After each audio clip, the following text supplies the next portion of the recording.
Karena hari ini aku mesti ke dokter, check up spiral. Safety spiral gekeken and safety. Dan berapa biaya asuransi? Jadi BPJS-nya di Belanda atau asuransi di Belanda itu aku bayar berdua, Dennis berdua itu 5 juta, guys.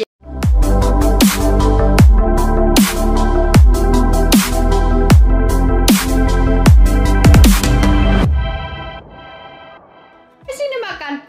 Dia gini loh berangkangnya. Jalannya kayak ini ya, kayak kuda, Dedek, kaki 4. Iya. Ayo, mau makan dah Dedek? Katanya lapar. Katanya Dedek lapar. Ayo, sini. Iya. Oke guys, welcome back to my channel with Minanda. So buat kamu yang baru pertama kali mampir di vlog aku, bisa klik link di bawah untuk kenal siapa aku. Dan buat kamu yang belum subscribe, please banget ya guys, tolong di subscribe dulu biar kita makin semangat bikin videonya, makin rajin uploadnya. Oke, ini Hasya baru bangun tidur siang. Tumben banget dia tidur siangnya. Tadi 2 jam loh guys. Cuman kalau mau dia tidur siangnya panjang kayak gitu, aku tuh harus nemenin dia, harus ngelonin, harus dipeluk gitu ya Dede ya. Iya, harus dipeluk bobonya ya, tidur di atas dada aku gitu guys. Iya. Yuk kita makan siang dulu. Sekarang kita mau makan siang. Makan siangnya Hasya apa coba nih, aku tunjukin ya. Jadi Hasya itu makan tengkleng Solo, tapi aku bikin versi tim ya guys. Jadi ini bener-bener isinya iga, bukan iga kambing sih, iga domba ya, lamb kalau bahasa Inggrisnya. Nah ini iga domba, sekalian aku masak buat punya aku. Seperti biasa aku pisahin, pas udah terakhir udah matang, baru aku tambahin cabai sama bumbu yang buat aku. Jadi buat Hasya udah dipisahin pancinya gitu guys. Nah Hasya ternyata suka banget yang gurih-gurih. Terus aku tambahin ekstra sayuran. Aku kasih tomat, kol, sama wortel. Dan ini udah hari ketiga dia masih suka gitu ya, masih doyan. Apa? Apa Dede? Ayo makan dulu. Habis itu Tante Ayu datang ya, mau ngajak main Hasya ya.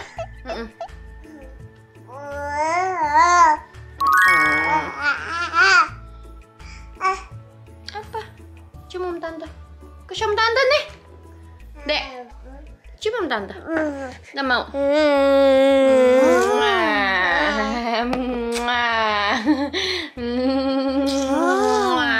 Aku lagi ala-ala diet ya. Buah sama roti udah aku gigit tadi, sama susu coklat aja, sama ada paprika ya. Ini bukan cabai guys, ini paprika. Manis banget, bener-bener manis. Hasya juga suka. Siapin dulu Hasya ya. Dia udah diri tanpa pegangan. Iya, udah bisa berdiri tanpa pegangan ya. Yeay, hore. Ya. Abis aku suapin, ada pengasuhnya Hasya datang ngajak main Hasya. Jadi Hasya nggak dibawa ya ke dokternya, biar Hasya main aja, biar aku fokus ke dokternya guys. Sama aku ada kerjaan masih ngedit video juga. Bismillahirrahmanirrahim. Allahumma barik lana fima rozaktana wa qina adzabannar. Udah nggak panas kok. Lagi Dede pakai ini karena ini warnanya kuning. Warnanya kuning. Ini nggak harus habis semua ya guys, setengahnya aja tuh udah bagus banget kalau anak bisa makan setengahnya, karena ini banyak nasinya. Cuman yang penting dia lahap gitu mak. Nggak boleh. Yuk. Gusuk. Mamanya. Iya nak, ini makan dulu nak. Kok nggak mau tadi pagi doyan?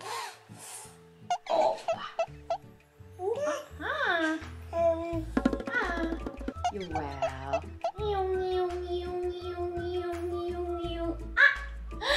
Gitu dia buka mulut nih Hasya. Maunya gimana Dede? Ini udah nggak panas sayangku. Enak. Ini namanya minum. Yakin nggak mau? Oke. Nggak apa-apa kalau nggak mau makan buah ya, makan blueberry. Ya, mamanya aja yang makan. Jadi Jangan dipaksa ya bun, kalau nggak dia bakal mainin. Makan roti. Itulah guys, aku udah kepedean karena tadi pagi dia habis makannya. Aku kasih lagi, padahal ini udah agak telat hitungannya ya. Udah jam 1 siang lebih. Biasanya kalau Hasya belum mau makan gini, kita tetap kasih, tapi nanti dijeda 1 atau 2 jam lagi. Karena sekarang yang mau ngajak main Hasya datang, so harus bawa ini, nyuapin Hasya di sana. Biasanya kalau dia udah makan nggak harus bawa makanan lagi ya. Sekarang aku kasih buah aja. Mama diet, Hasya diet juga. Iya. Yang penting dia masih makan buah. Dan mungkin karena tadi nenen 2 jam bobo tuh 2 jam nenennya guys, nempel terus, jadi dia masih kenyang kali ya. Jadi banyak faktor ya bun, jangan panik kalau anaknya tiba-tiba nggak mau makan. Anak nggak mau makan sehari 2 hari itu nggak bakalan bisa jadi malnutrisi gitu atau langsung kekurangan gizi, enggak. Karena apalagi kalau bayi ASI, nutrisi utama dia walaupun dia udah makan itu masih tetap dari ASI ibunya.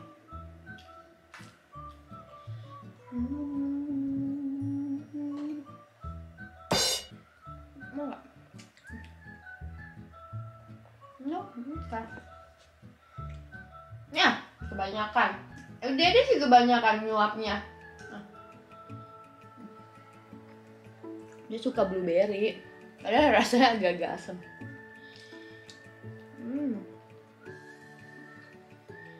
Makan. Ini roti gandum ya, warnanya coklat gitu. Selai kacang pakai mesis, enak banget.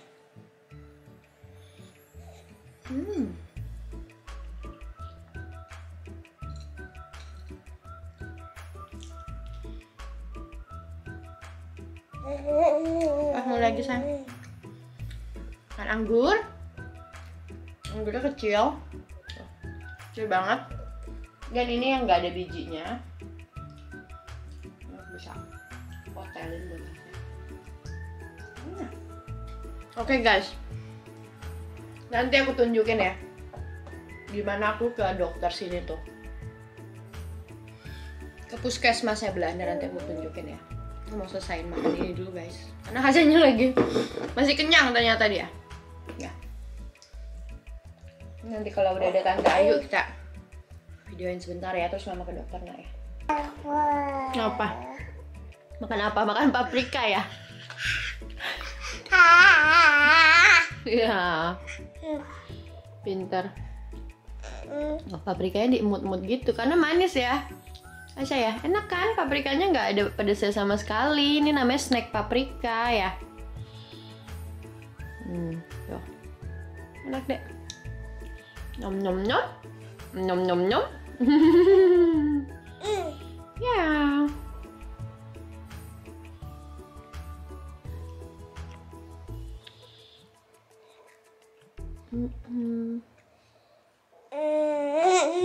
Iya. Lagi edit, mau diajak sama Tante Ayu. Akhirnya 3 minggu baru ketemu. Tapi kemarin anaknya sakit ya, Mbak? Yang minggu pertama minggu salah satunya kan minggu pertama minggu pertama kan yang yang anak Bayu apa tuh football itu loh, summer. Terus minggu kedua anaknya sakit, minggu ketiga Hasyanya sakit. Lagi nggak ini, lagi mau nempel terus mamanya ya. Pas ditindik itu loh. Aku juga bentar lagi sih ke dokter, mau cek ini apa spiral. Masih itu aja ngeflek. Masih ya? Udah 5 bulan. Masih tetap ngeflek. Itu ngefleknya tiap hari kamu? Setiap hari. Kayak pas lagi dapet di akhir-akhir. Iya, kayak gitu aja terus. Tapi misalnya malam nggak keluar, paginya besoknya flek lagi gitu. Makanya aku mau cek apa posisinya gitu kan. Pakai sunblock tuh, sunscreen. Kalau ini buat bayi, jadi boleh boleh sampai muka-muka. Di luar panas, Dedek. Tadi suapin ya sama Tante Ayu nak ya, sambil main ya.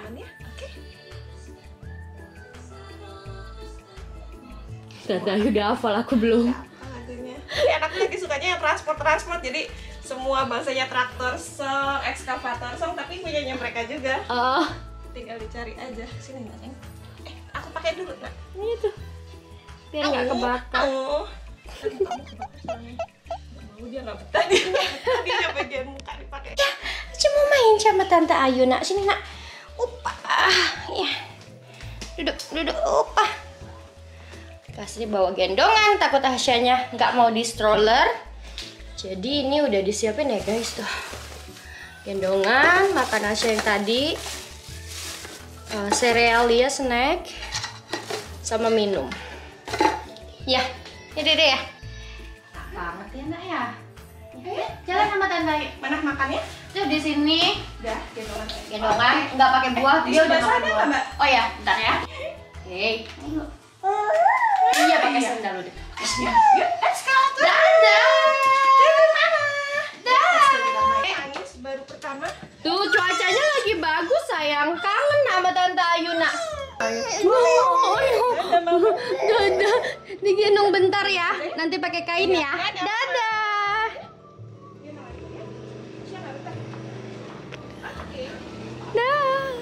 Oke guys, akhirnya bebas untuk 3 jam ke depan. Aku mesti siap-siap ke dokter juga, ini bentar lagi 15 menit lagi aku ke dokter. Dan si Mbak Ayu itu dia istri pelajar Indonesia, jadi suaminya lagi studi S3, punya anak 3 juga. Terus kalau dia lagi jagain Hasya, anaknya dititip sama papanya, karena kebetulan hari ini papanya lagi nggak ada kelas gitu setiap hari Rabu, jadi gantian. Dan aku udah bilang kan anaknya yang paling kecil ada umur 1,5 tahun ya, nggak apa-apa bawa anaknya aja main berdua sama Hasya. Tapi dia bilang nggak mau, aku mau me time aja main sama Hasya, katanya gitu guys. So bentar lagi aku siap-siap dulu ya, kita ke dokter ya. Hey guys, jadi aku naik sepeda ya ke puskesmas. Ini sepeda aku kenapa ditumpuk-tumpuk. Halo, oh my god, ini gimana, ada sepeda orang numpuk-numpuk, berat banget lagi. Sepeda aku yang ini, yang biru ini. Yeah. So hari ini udah banget ya. Gitu. Cuma 5 menit ya guys naik sepeda.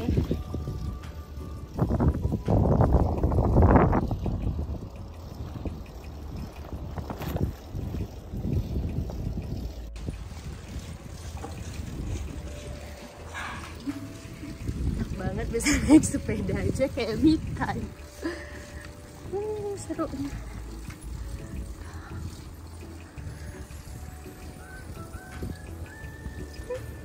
Langitnya cerah banget. Oke guys, kita udah sampai.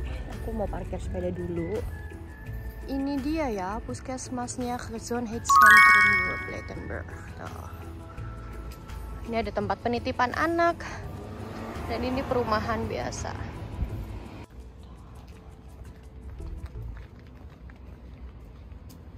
Motor bike Jul.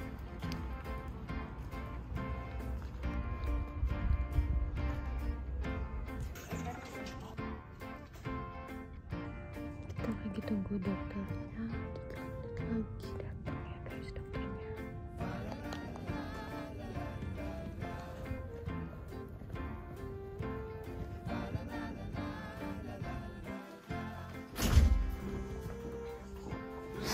Ze heeft de spiraal gekeken en ze heeft die pil gegeven.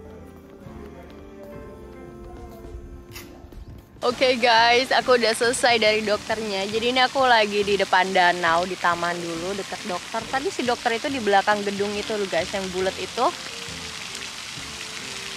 Nyantai dulu di sini sebentar ya, me time dulu sebelum harus balik ke rumah mengerjakan editing dan pekerjaan rumah lainnya, karena Hasya masih 2 jam lagi dia pulang, dijemput sama dia main sama Mbak Ayu.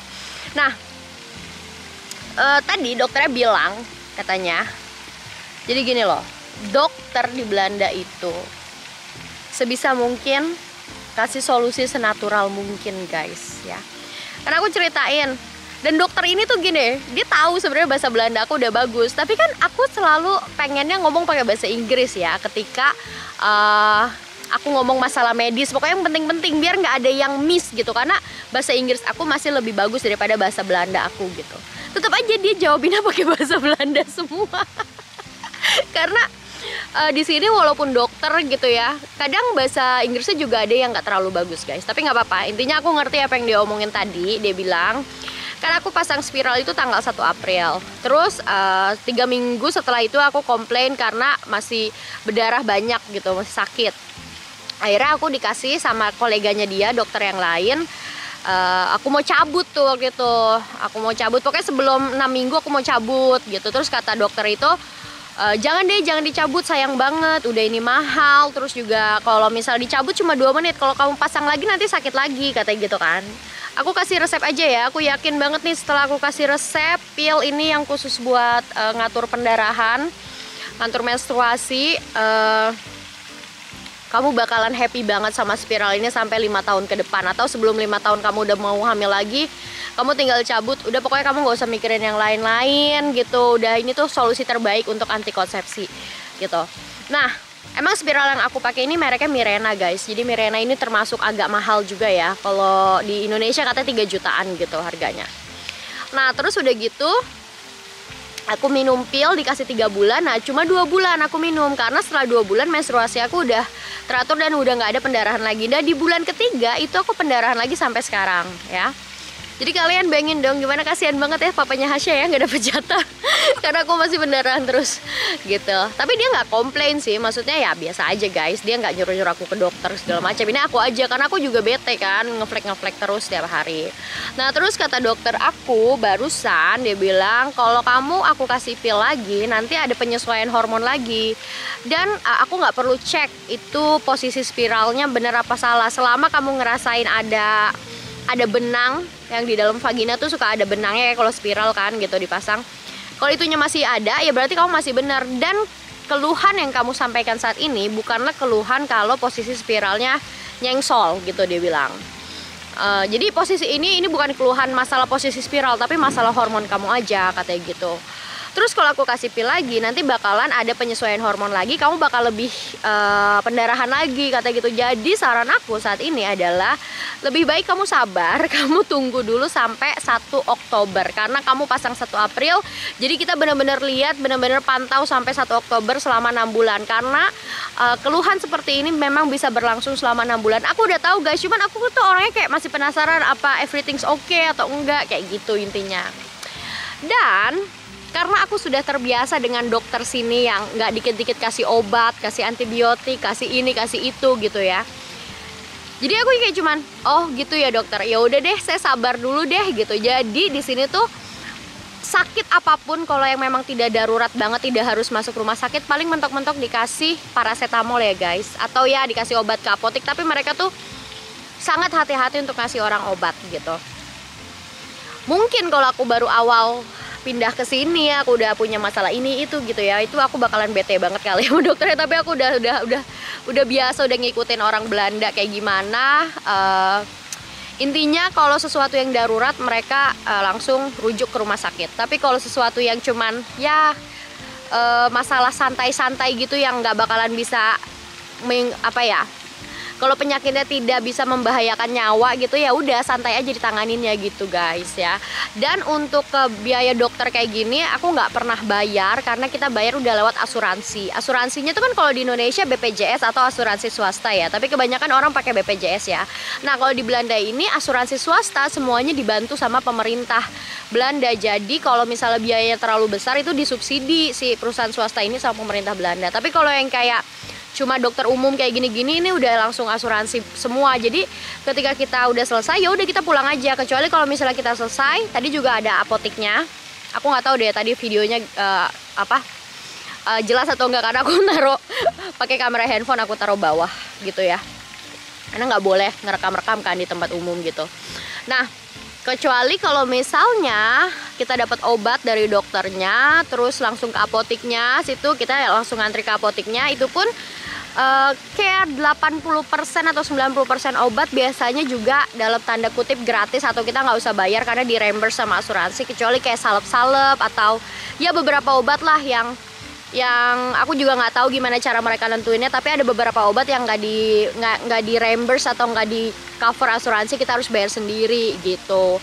Cuman keseringan sih semuanya obat itu gratis juga ya, maksudnya dibayar gitu sama asuransi. Dan berapa biaya asuransi? Jadi BPJS-nya di Belanda atau asuransi di Belanda itu aku bayar berdua Dennis, berdua itu 5 juta guys. Jadi memang besar karena aku pilih yang coveringnya atau biaya covernya itu paling tinggi karena aku punya biar punya backup medis gitu, backup pertolongan medis. Karena dulu waktu aku pindah ke sini kan aku susah hidupku ya, kayak banyak masalah kesehatan, terutama kesehatan mental, kayak aku winter blues atau depresi winter, depresi juga, stres. Terus aku punya masalah jerawat 3 tahun lalu, itu kan juga harus treatment di sini juga ya, di dokter sini, di dokter Indonesia. Terus aku terapi psikolog gitu, kayak sebelum hamil aku mempersiapkan diri banget biar karena aku punya trauma masa kecil gitu ya. Jadi itu semua terapi sekian banyak. Setiap tahun tuh aku dari sebelum hamil aku bisa terapi habis sekitar 4.000 euro atau sekitar 70 juta rupiah kalau dirupiahin gitu. Tapi itu semua di cover sama asuransi karena aku banyak banget terapi untuk mempersiapkan diri aku menjadi seorang ibu gitu.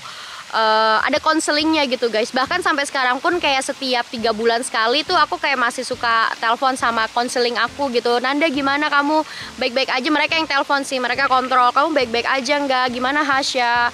Terus waktu lahiran aku juga trauma melahirkan ya karena Hasya nyangkut. Terus lahirannya nggak trauma tapi melihat Hasya ada di ruang NICU gitu, di ruang NICU itu aku sedih banget dan aku masih nggak bisa tidur sampai berhari-hari karena ngelihat Hasya langsung dipasang inkubator gitu, di ronsen karena pundaknya nyangkut, takut patah pundaknya. Nah itu aku udah trauma juga. Terus aku terapi lagi, namanya terapi EMDR atau kayak terapi untuk menghapus atau memproses kejadian-kejadian yang shocking banget, yang mengagetkan banget, yang bisa bikin trauma gitu guys. Jadi aku pilih yang coveringnya atau yang bayarnya paling tinggi asuransinya karena aku sesuai kebutuhan kesehatan aku gitu.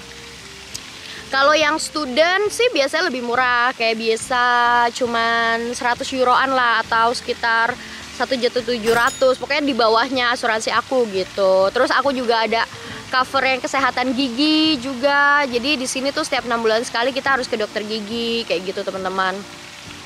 Macam-macam deh ya. So, sekian dulu. Aku mau me time dulu di taman. Ada air mancur. Thanks for watching ya guys. Jadi sekianlah kalau kita ke puskesmasnya Belanda kayak gitu. Kalau deket rumah aku gedungnya bagus. Di situ ada fisioterapi, ada apotek, ada praktek bidan juga di situ. Ada podoterapi. Podoterapi itu terapi kaki. Ada dokter umum gitu, tapi kalau dokter spesialis nggak ada di puskesmas. Biasanya kita harus ke rumah sakit kalau mau ke dokter spesialis. Oke, thanks for watching ya guys, and I see you guys in my next video. Bye bye, Totsins, Om Shanti Shanti Shanti, Om salam sejahtera, bye. Hasya udah pulang, udah happy main ke taman ya sama Tante Ayu, nak ya. Iya, tapi mamanya masih ada editing video, nggak apa-apa ya. Ya, udah selesai ya mainnya ya, Manon. Nyariin Tante Ayu lagi pipis, nak. Terus dulu kanannya. Oh, nah.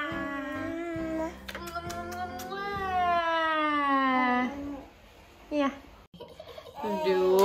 Aduh nggak mau ditinggal, gimana sih?